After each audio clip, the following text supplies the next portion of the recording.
Now what do you mean by rights and duties of an auditor? देखो, the first right, read it. What is the first right? Right to remuneration.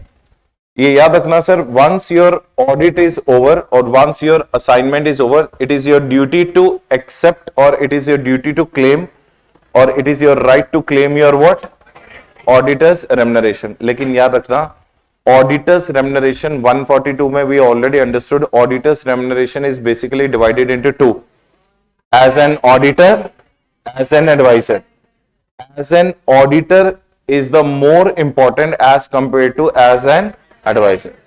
ठीक है ना? तो I will tell you one concept called lean concept today that we will understand कि why audit fees is more important than advisory fees. ठीक है?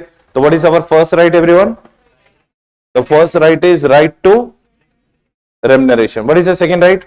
Right to have informations and explanations from the management, employees and KMPs. It means no limit on your scope.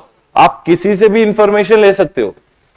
तो do you remember we have done in the beginning of the chapter 1 क्या बोलते हैं, quality called word integrity. Integrity में अपन 3 word कर देते हैं, honesty, sincerity, straightforward. What do you mean by straightforward? You need not think twice before moving to the top level management. If you think that कि there is a set of information which you can only get it from which management? Top level management or TCWG, your responsibility is to directly go there and ask. So you can have an information and explanation from whom? Management, employees, even what? KMPs. No one can put any limitation on your score. तुम्हें कोई ये नहीं बोल सकता नहीं sir आप chairman sir को नहीं मिल सकते, या आप KMP को नहीं मिल सकते, आप डायरेक्टर को नहीं मिल सकते. नहीं, everyone is supposed to be answerable to me when I am a statutory auditor of a company. Is it clear everyone? उसके बाद नेक्स्ट पढ़ो. नेक्स्ट क्या लिखा हुआ है? Right to have an access over what? Books of account. Information explanation और books of account दोनों different point है. वहां पे if I am asking something they are answerable to me, that is my right. Here I am demanding something. Are you getting the point? चाहे वो MOA of the company हो, AOA of the company हो, certificate of incorporation हो, GST returns हो, sales register, purchase register, cash register, creditors, debtors, any set of piece of paper lying at my whose place? Client's place is your right. कोई भी report, कोई भी statement, कोई भी voucher, any statement, any word which is lying at your client's place, that is your what? Right. No one can stop you from there. So that all gets covered under what? Books of account. क्या क्या आता है देखो? Vouchers, documents, reports and any kind of what? Records. बहुत simple rights है, इसमें कुछ extraordinary effort लगाने की जरूरत नहीं है. So tell me the 3 rights which you already know now. एक होगी मेरी right of what? Remuneration. Second क्या होगी? Right to have information and explanation. Third, right to have an access over the books of account. What is the fourth one? Right to visit the branches. इसमें थोड़ा सा point they may ask you is, remember one thing, only domestically Indian located branches is within your scope. आप foreign branches visit नहीं कर सकते. As a statutory auditor of the company, अगर आपकी client के foreign branches हैं, that is outside your scope. You are not allowed to visit the foreign branches. But India में जितनी भी branches रहे, wherever it is, you have a right to visit that branches. तो see, right to visit the branches में only which one? Indian and domestically located. Foreign branches are outside the scope. ये याद रखना, MCQ में पूछ सकते हैं कि right to visit the branches में which one is included and which one is excluded. तो which one is included? Indian and domestically located branches are included. Which are outside your scope? Foreign branches. Right? Next point. Next क्या है भैया? Right to sign an audit report under section. यहां पे आपको थोड़ा सा discussion करवाएंगे 145 में. मैंने बोला था ना 145, 146 इसी में ही कर लेंगे. Right to sign the audit report actually हमने ऑलरेडी डिस्कशन करा हुआ है 141 सब सेक्शन 3 क्लॉज जी में. सीलिंग लिमिट याद है? कितनी होती ceiling limit? A single practising CA की सीलिंग लिमिट कितनी है? 20 कंपनी ऑडिट. टैक्स ऑडिट की सीलिंग लिमिट कितनी है? तो उसके ऊपर एक क्वेश्चन ड्राफ्ट होता है कई बार. I think I have discussed everything with you all at that point of time कि in case the other partners are not available in the office, can single partner sign all? बस 145 हो गया. फिर मेरे को लगा था I did not discuss with you. 145 is that only कि other than you who can sign? Your practising partner can sign. अच्छा चलो इसको दूसरे एंगल से पूछते हैं. सपोज मेरी फर्म में ए बी सी तीन प्रैक्टिसिंग सीएस हैं. We are three partners. We three are out of Hyderabad right now. लेकिन हमारी फर्म में एक डी है जो कि एम्प्लॉय है. He is also a chartered accountant. Can he sign? क्यों नहीं साइन कर सकता? क्या वो मेरा पार्टनर है या मेरा एम्प्लॉय है? अलाउड नहीं है. समझ आ रहा है? Will your answer change if he is my employee but he is a practising CA somewhere else? अभी भी अलाउड नहीं है. He should be my P and P, practising partner. तुम्हारे अलावा साइनिंग ऑफ ऑडिट रिपोर्ट एक ही बंदा कर सकता. कौन? Your practising partner. अगर मान लो डी मेरा पार्टनर है but is a non COP holder, अभी भी साइन नहीं कर सकता. समझ में आ रहा है? ये सारी डिस्कशन होती है सेक्शन नंबर 145 में. और कहना a single practising CA sign the 200 audit reports where his 9 other partners are not available. तो 10 पार्टनर्स हुए टोटल. तो 10 इंटू 20 कितना हो गया sir? 200. Can he sign all? तो मतलब ये तुम्हारे हिसाब से ये 600 audit reports, tax audit report भी साइन कर लेगा? यस. क्योंकि जब आप साइन करते हो तो do you sign in your capacity और फॉर्म कैपेसिटी? तो you always mention the name like for A B C and associates, ऐसा करके आप लिखते हो. तो that is your firm name. You just sign the audit report. You do not मतलब sign it as an owner. You sign it just as a part of a firm. Did you get the point?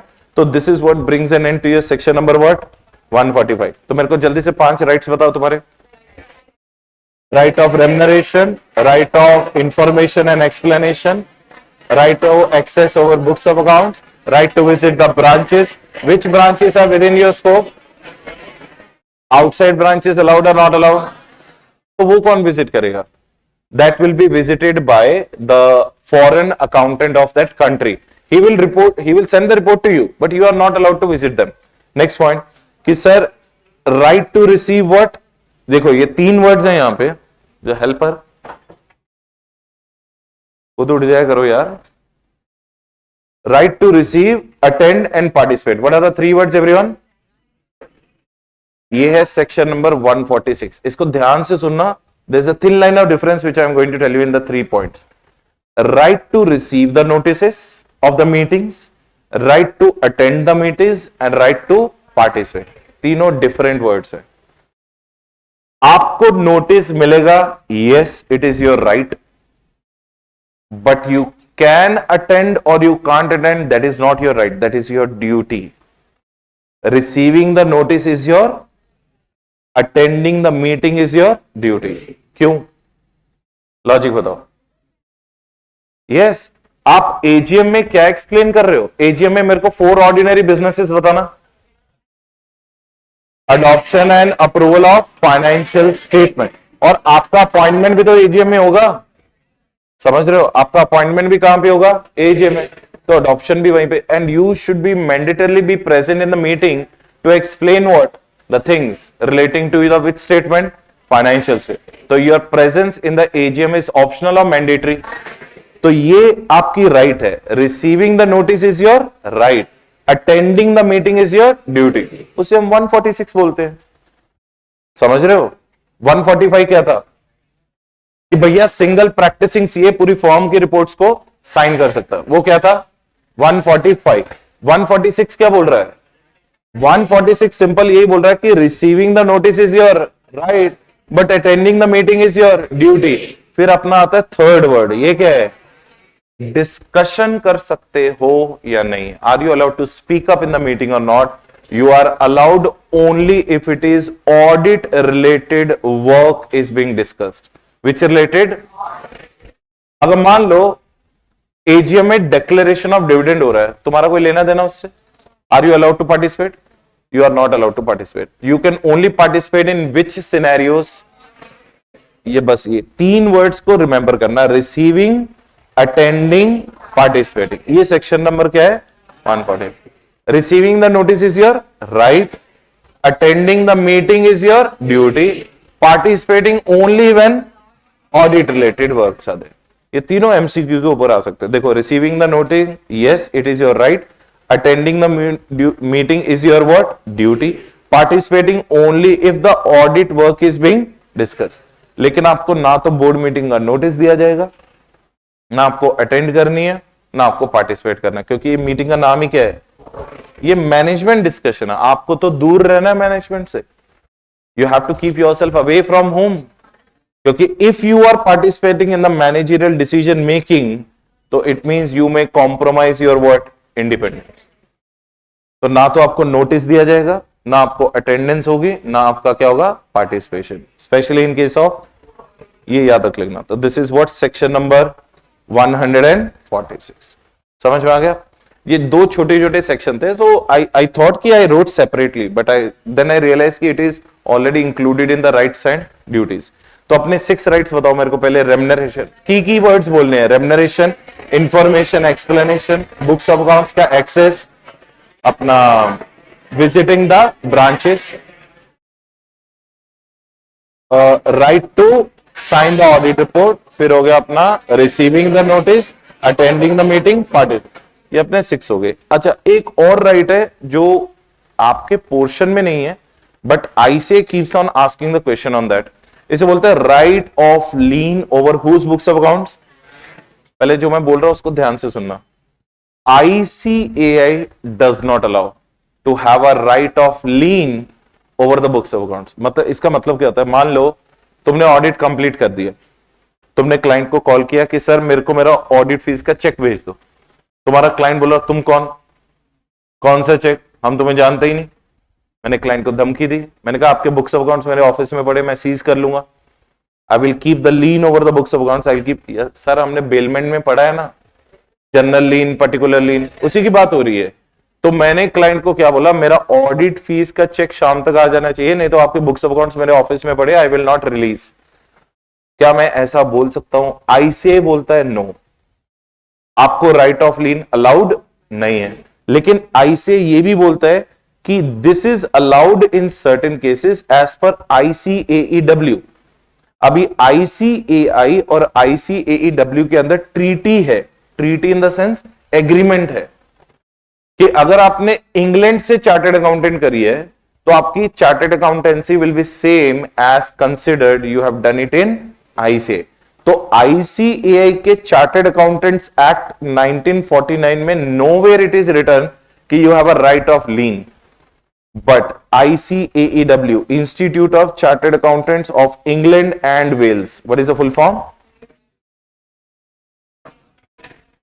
They allow you to have a right of lien over the books of accounts of your client in case your audit fees is pending. समझ रहे हो? तो इसके ऊपर कई बार question पूछता है। तो ये जनरल नॉलेज बेस्ड तुम्हारी राइट है, लेकिन ICAI does not allow. Specially question में लिखा होगा कि is it allowed under ICAI or not, what will be your answer? No, it is not allowed. But where it is allowed, और इसका full form क्या है? Institute of chartered accountants of the England and Wales. अब सुनो, अगर आपको अपनी client की बुक्स ऑफ अकाउंट्स के ऊपर लीन करना है, if you want to have a position of the books of account till the time your fees is pending, तो आपको 4 कंडीशन सेटिस्फाई करनी पड़ेंगे। How many? Condition number 1, it must be which year books of accounts? Current year. आप last year के books of accounts को hold नहीं कर सकते क्योंकि उसका आपको पेमेंट ऑलरेडी मिल चुका है। It should be the which year books of accounts. Condition number 1 understood.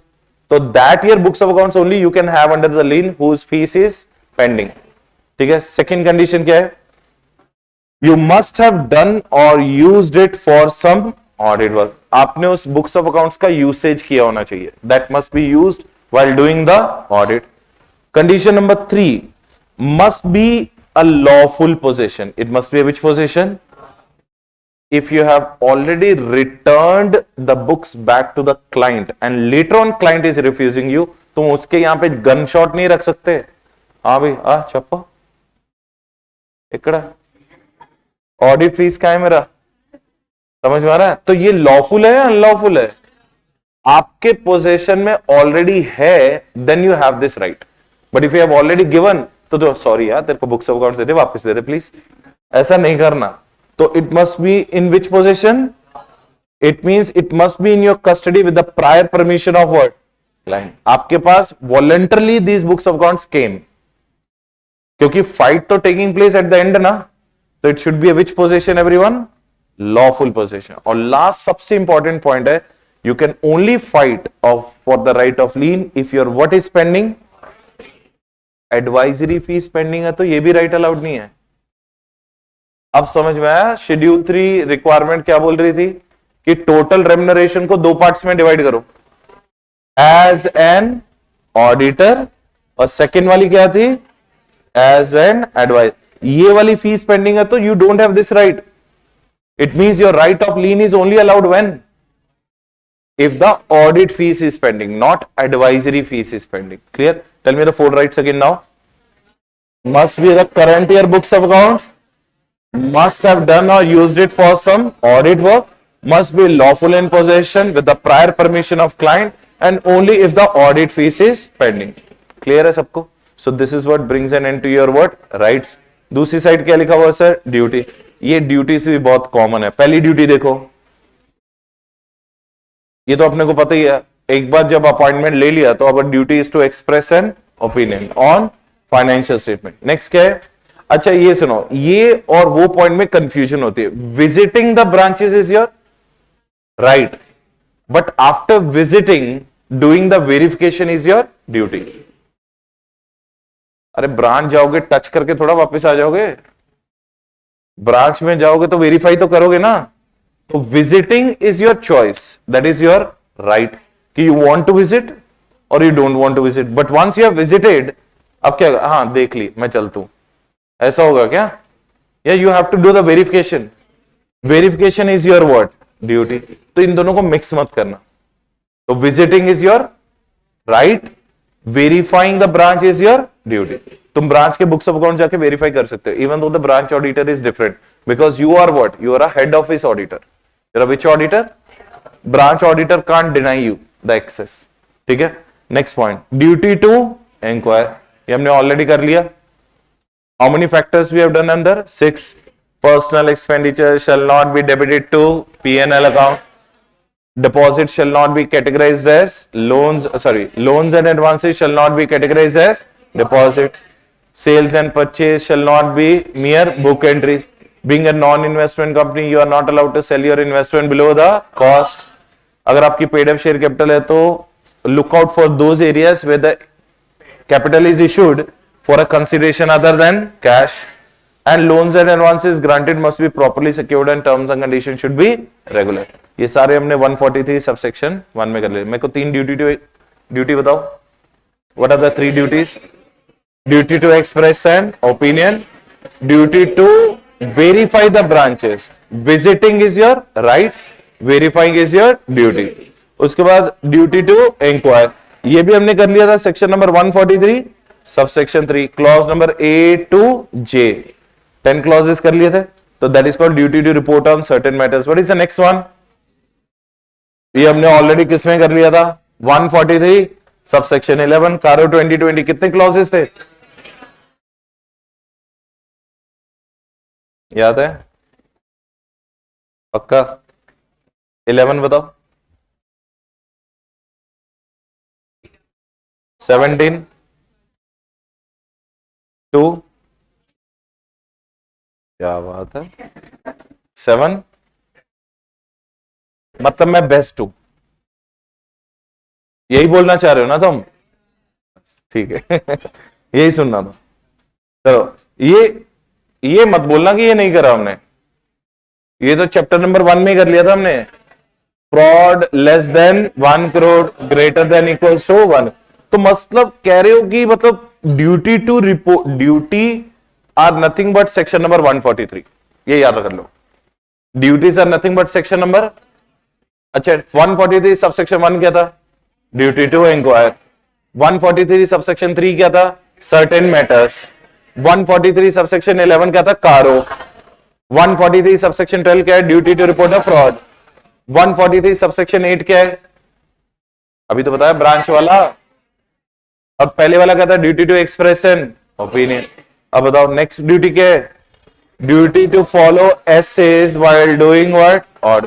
ये तो हमने 200 में ही सीख लिया था कि whenever you do the audit you always have to follow standards on auditing, but इसका सबसेक्शन क्या है 9 and 10।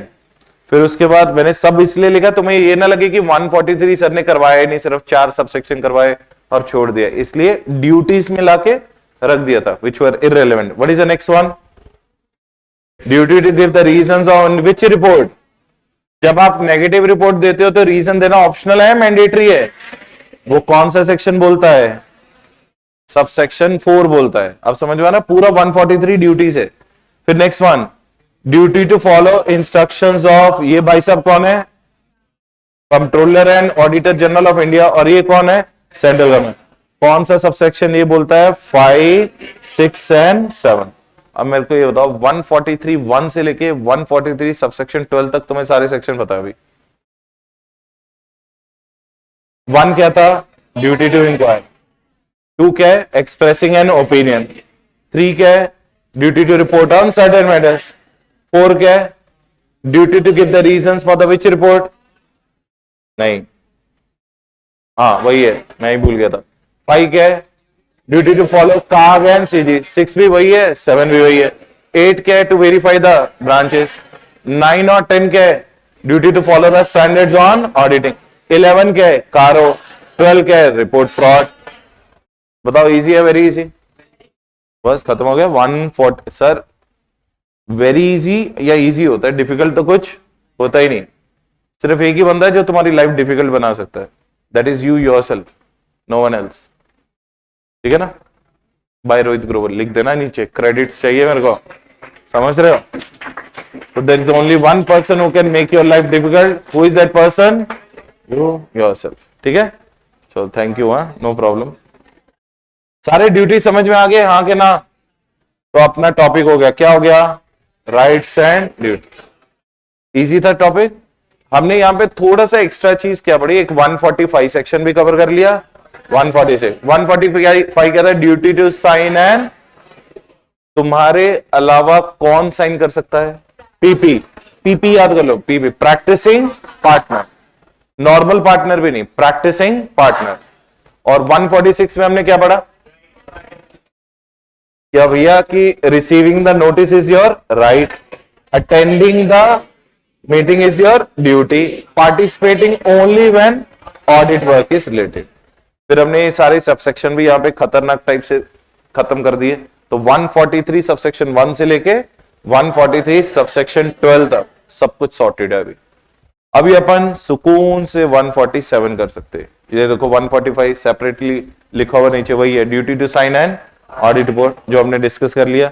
और 146 मैंने क्या बताया था कि attending the meeting is your, इसीलिए लिखा हुआ है रेफर राइट्स नोटेड अबव। तो attending is your duty, receiving is your right and participating only when the need arises. चलो 147 करेंगे भाई। अच्छे 147 क्या बोलता है? अगर ऑडिटर ने मस्करी करी या कंपनी ने कोई मस्करी करी, सेक्शन नंबर 139 से लेके 146 तक, तो तुम्हारे पापा वेट कर रहे हैं कहां पे? 147 में। क्या इंपोज करेंगे? पेनल्टी। ये पूरा सेक्शन पेनल्टी के ऊपर है। तो 147 क्या बोलता है? देखो बहुत सिंपल सा सेक्शन है, 2 मिनट में हो जाएगा ये सेक्शन।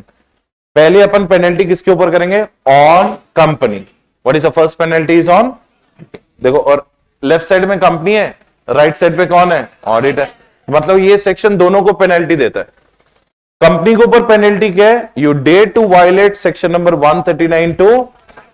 तो मतलब कंपनी से क्या बोल रहा है कि 139 अपॉइंटमेंट, कैजुअल वैकेंसी, रोटेशन अच्छे से करो। 140 आरआर अच्छे से करो। What is RR? Resignation and removal. 141 qualification disqualification अच्छे से चेक करो। 142 रेम्युनरेशन अच्छे से सेट करो, फिक्स करो। 143 ऑडिटर को मत इंटरफेयर करो उसकी ड्यूटीज में। 144 do not allow the auditor to provide the prohibited services. Next one, let the auditor to sign his audit report. 145 146 notice भेजो। समझ में आ रहा है? तो लॉ तुम्हें फोर्स कर रही है 139 टू 146 कंप्लाई करने के लिए। But if you will violate, what the company will end up paying the fine. What is the minimum fine? 25,000। Maximum कितना है? 5 लाख। करेक्ट है? तो कंपनी को इम्प्रिजनमेंट तो दे नहीं सकते, तो minimum fine of 25,000, maximum fine of 5 lakh. लेकिन ये बच्चा कौन है? OID. OID stands for officers in default. Company is a natural person और आर्टिफिशियल पर्सन? एक्चुअल में तो ये डायरेक्टर्स की रिस्पॉन्सिबिलिटी है ना। तो हमने कंपनी को फाइन दे दिया, तो इनको थोड़ा छोड़ेंगे, इनको भी फाइन देंगे। Minimum word 10,000, maximum word. लेकिन ये क्या लिखा हुआ है? अमेंडमेंट क्या है? सुनो, यहां पे इंप्रिजनमेंट होती थी up to 1 year, that point is eliminated. समझ में आ रहा है? सो ऑफिसर्स इन डिफॉल्ट के केस में there was an imprisonment up to 1 year, that point is omitted now. तो they are also going to give only fine and the company is also going to give only fine. तो it is no longer a penalty, it is only a punishment. Tell me what is the company's punishment? 25,000 से लेके 5 lakhs, depending upon the case to case fine decide होगा। And on the officers in default, if they end up violating section number 139 to 146। कौन सा section बोल रहा है ये? 147 बोल। सीरीज में याद हो रहा है? ठीक है। फिर अभी सेम चीज ऑडिटर के ऊपर भी एप्लीकेबल है, लेकिन ऑडिटर के ऊपर 139 टू 146 डायरेक्टली नहीं है, only 4 sections are applicable on him. If the auditor violates 139, 143, 144, 1। अच्छा ये बताओ बच्चे कौन से सेक्शन? 40, 41, 40। सो 40 क्या है? आरआर, रेजिग्नेशन है, वो तो कंपनी के ऊपर एप्लीकेबल है ना। ठीक है। 141 क्या है? क्वालिफिकेशन एंड डिस्क्लोजर, वो किसको चेक करने हैं? कंपनी को चेक करने हैं। 142 क्या है? रेम्युनरेशन, कौन देगा? कंपनी। तो वो मेरे सेक्शन नहीं है ना। वो लॉजिक समझ में आ रहा है? लॉ ने ऐसा क्यों किया? तो व्हाट आर द सेक्शंस?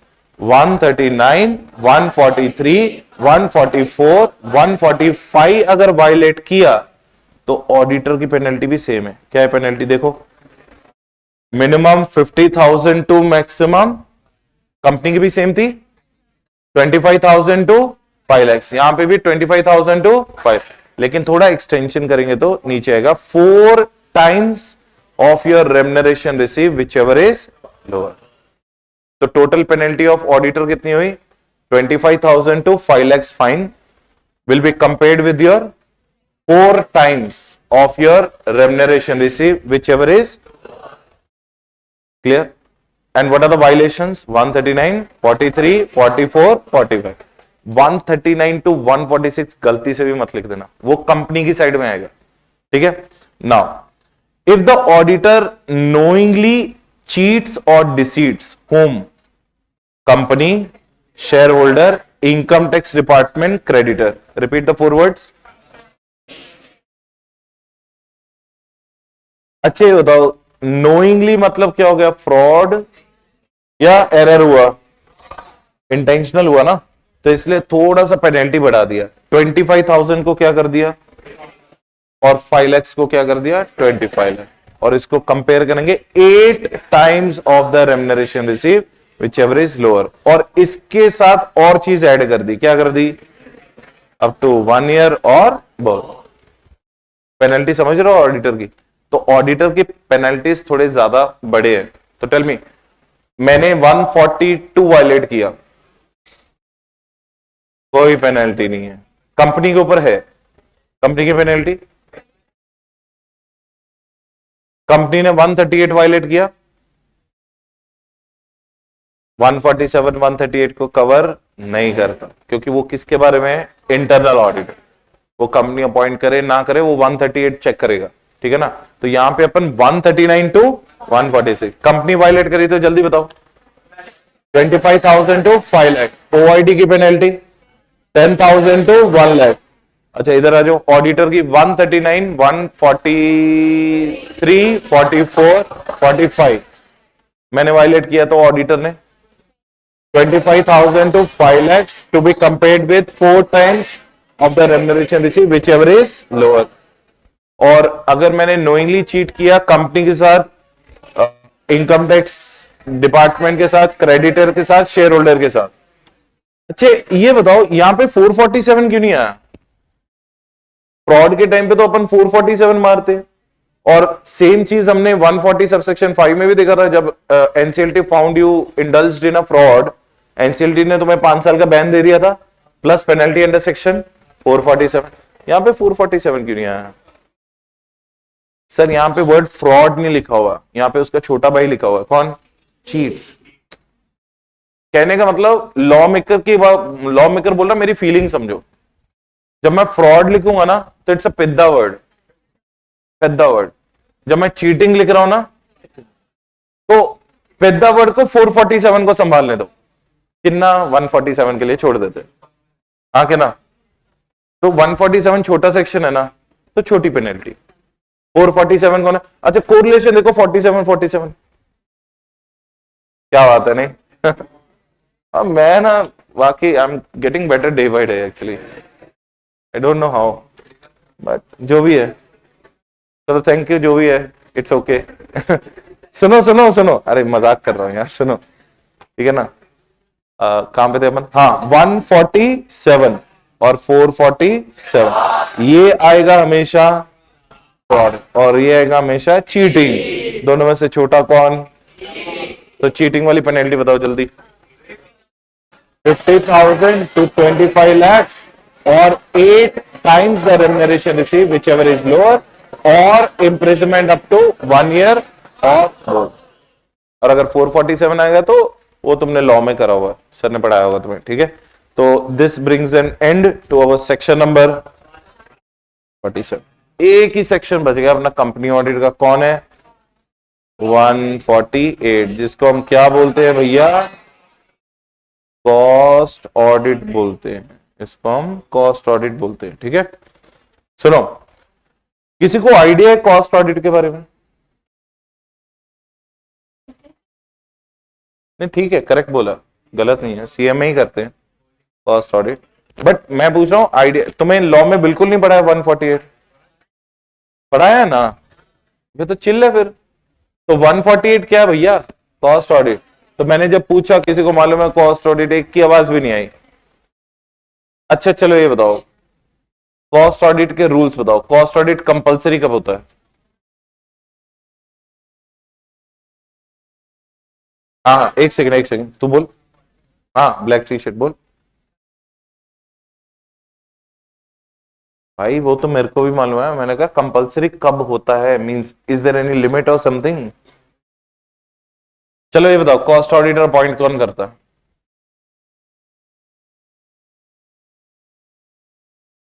तुम्हें घंटा भी नहीं आता कॉस्ट ऑडिट। कॉस्ट ऑडिटर को अपॉइंट कौन करता है? बोर्ड ऑफ डायरेक्टर्स अपॉइंट करते हैं। कितने दिनों में अपॉइंट करते हैं?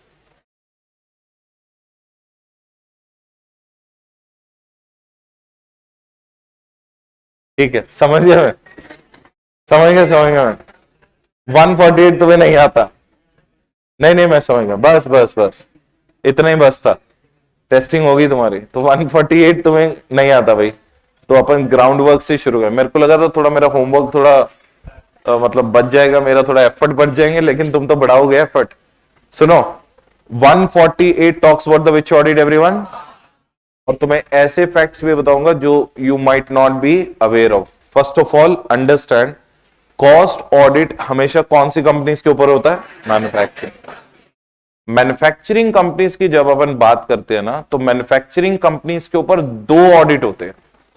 एक तो financial audit which is mandatory as per the companies act, वो ऑडिट होता है उनके फाइनेंशियल स्टेटमेंट्स के ऊपर। Cost audit basically is an audit where the auditor tells to the company about his suggestions on cost optimisation. Which one everyone? हम लोग cost audit क्यों करवाते हैं? मैन्युफैक्चरिंग कंपनी को कॉस्ट ऑडिट क्यों करवाना पड़ेगा? अब बहुत सिंपल सी बात है सर, अपन मार्कर होता है जो, ठीक है ना? चलो ये पेंसिल की बात करते हैं। ये पेंसिल एप्पल की पेंसिल है, ये पेंसिल 13,000 रुपीज की आती है एक पेंसिल। अब ये पेंसिल का कॉस्ट ऑफ मैन्युफैक्चरिंग सिर्फ 2,800 ही है, लेकिन मार्केट सेलिंग प्राइस कितना है?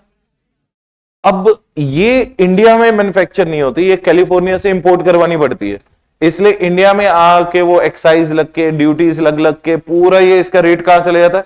13,000।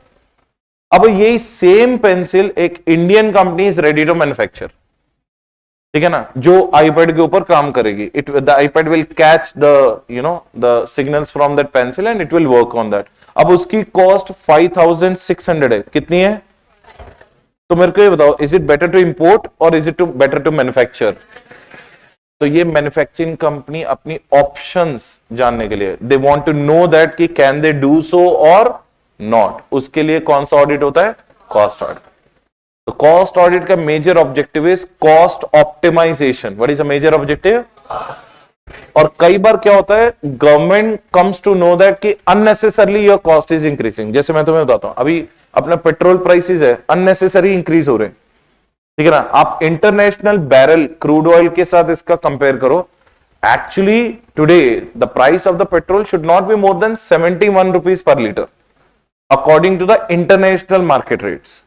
बट इंडिया में अभी भी 109 रुपीज पर लीटर के हिसाब से बिक रहा है, 110 अप्रोक्सीमेटली। मतलब ये 21 प्लस 10 31 रुपीज एक्स्ट्रा हम लोग गवर्नमेंट को पे कर रहे हैं। ये अननेसेसरी इन्फ्लेशनरी प्रेशर होता है, इसे क्या बोलते हैं? अननेसेसरी। तो गवर्नमेंट जैसे Hindustan petroleum, Indian oil corporation, उनके ऊपर कॉस्ट ऑडिट ऑर्डर कर देती है कि भैया तुम ऐसा 110 रुपीज में क्यों चार्ज कर रहे हो पेट्रोल? क्रूड ऑयल तो 71 का है, ठीक है ना। तुम उसमें चलो 10 रुपए प्रॉफिट भी लगा लो और तुम 81 से ऊपर नहीं चार्ज करना। But then the cost auditor tells them कि what are the elements they are adding more. तो cost auditor basically tells us about cost of production. He tells us about what? Justified cost of production. Is it justified to charge 110 rupees or not? That is what the idea behind doing the which audit? Cost audit. और ये cost audit होता किस companies के ऊपर है? Which companies everyone? Manufacturing. अब manufacturing companies का problem क्या है? Manufacturing companies have to prepare books of accounts and financial statement. उसके साथ साथ उनका एक एक्स्ट्रा बर्डन होता है, that is called cost records. That is called which records? Sir cost records में 141 रजिस्टर्स आते हैं। कितने? Installed capacity register, uninstalled capacity register, ये रजिस्टर, वो register, so many different types of registers will come. Are you getting the point? Where these cost records are written, these cost records are written under CRA rules. What are the name of the rules? Read the name of the CRA. Cost Records and Audit Rules 2014. जैसे अपन management and administration rules करें, prospectus and allotment of securities rules करें, वैसे ये CRA rules बोलते हैं। What is CRA? Cost records and on. CRA rules क्या बोलता है कि if you are a manufacturing company and your turnover is greater than equals to, so you have to mandatorily start preparing what? In addition with your books of account. मतलब आपके पास books of accounts भी होंगे, financial statement में होंगे, along with that additionally what? Cost. और cost auditor does not do the audit of this, he does the audit of cost records. वो cost records जाके verify करता है। समझ में आ रहा है अभी आइडिया? मैन्युफैक्चरिंग कंपनी का cost records is the prime important thing which the cost auditor goes and checks it. And when the cost records are compulsory, मेरे को बताओ, again repeating, confusion will come. I am not asking when cost audit is compulsory, I am saying when the cost records are compulsory. When it is compulsory, अगर आप manufacturing company हो and आपका turnover greater than equals to 35, तो आपको CRA 1 rules, एक second ना, give me 1 second.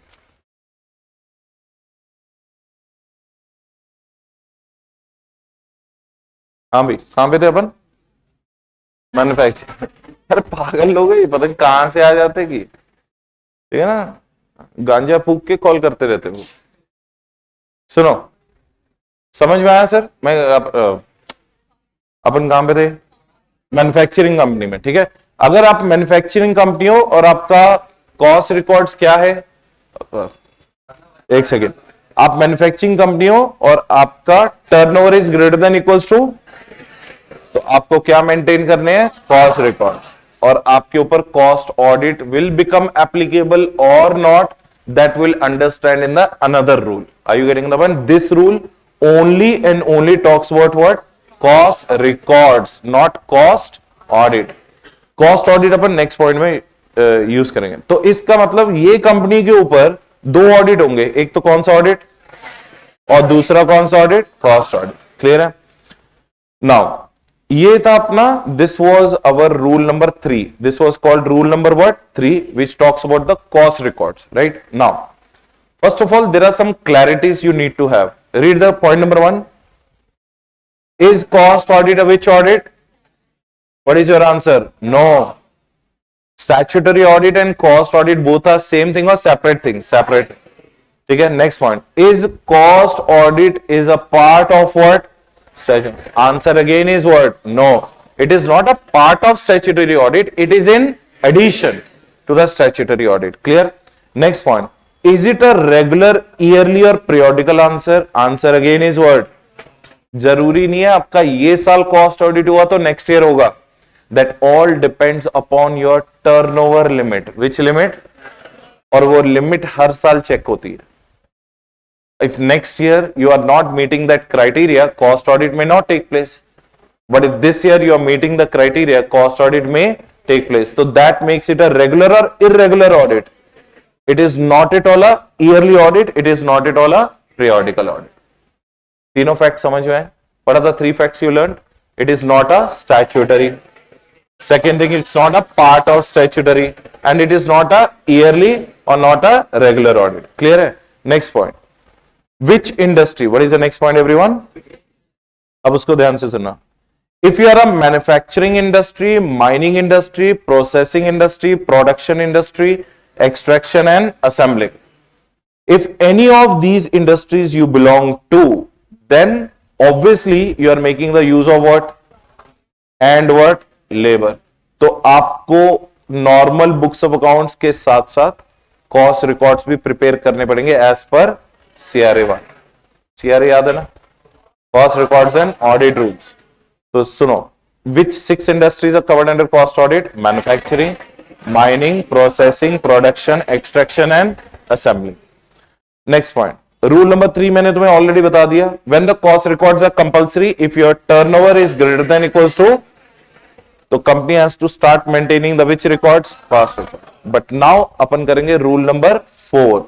What is rule number 4? When cost audit is compulsory. Are you getting the point? That's what I was asking you. So now when cost audit is compulsory, understand this point. पूरे India में total 39 different types of industries है manufacturing की. How many? Central government ने क्या किया? Central government ने 6 categorized as list A and 33 categorized as list B. Total 39 industries को 2 part में डिवाइड करिए. What are the 2 parts? 6 and 33. 6 को अपन क्या कैटेगरी बोलते हैं? List A category, and 33 are known as list B. List A category को अपन बोलते हैं रेगुलेटेड सेक्टर्स. विच सेक्टर्स? जिसके रूल्स एंड रेगुलेशंस, प्राइसेस सब गवर्नमेंट डिसाइड करती है. कौन डिसाइड करती है? गवर्नमेंट उनको रेगुलेट करती है. तो these 6 sectors are what? Regulated sectors. Remaining 33 are unregulated sectors. पहले ये समझ में आया? तो all the 39 industries are divided into what? 2 parts. इधर कौन सी अपनी लिस्ट है, इधर है लिस्ट बी. कितना कवर्ड है? 6, 36. इसको अपन क्या बोलते हैं? रेगुलेटेड. इसको अपन क्या बोलते हैं? अनरेगुलेटेड.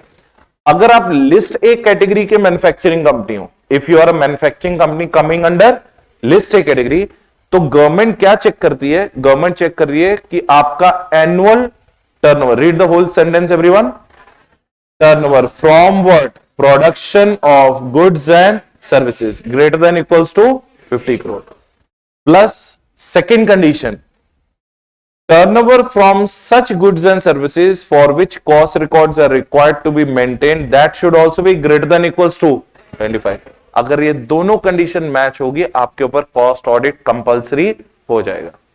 देखो, एनुअल टर्नओवर की कंडीशन में आपको कोई प्रॉब्लम नहीं होगी. एनुअल टर्नओवर मतलब क्या है? तुम लिस्ट ए कैटेगरी की मैन्युफैक्चरिंग कंपनी हो, हम लोग आपकी फाइनेंशियल स्टेटमेंट चेक करेंगे, उसमें तुम्हारा सेल्स कितना है? 80 करोड़. What is your total sales? तो सेल्स 80 करोड़ है, तो मतलब क्या हुआ? Annual turnover is more than what? अब सुनना ध्यान से.